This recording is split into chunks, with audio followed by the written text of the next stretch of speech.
ክቡር ጠቅላይ ሚኒስትር በእርሶ ሀሳብ አመንጭነትና ኢኒሼቲቭ የሀገራችን ትልቅነት የሚያሳዩ እና የህዝቡን ክብር የሚመጥን ሀገራዊ ፕሮጀክቶች ተገንብቷል፣ እየተገነቡም ይገኛሉ።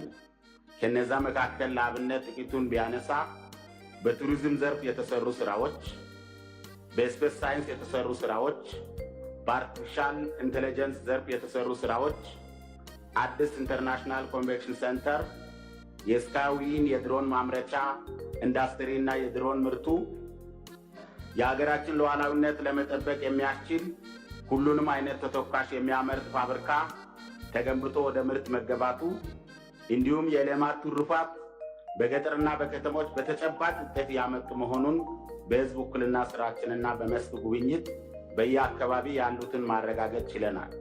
ክቡር ጠቅላይ ሚኒስትር የሌማት ትሩፋት ውጤቶች ምግብና ስነ ምግብ ከማሻሻል ባለፈ የገቢ ምንጭና የሥራ ዕድልም እየሆነ ይገኛል። ስለሆነም በአጭር ጊዜ እነዚህ ስኬቶች እንዲመዘገብ ሐሳብ በማመንጨትና በመተግበር ለሰጡት በሳል አመራር እንደ ህዝብ ተወካይ ደግሜ አመሰግናለሁ።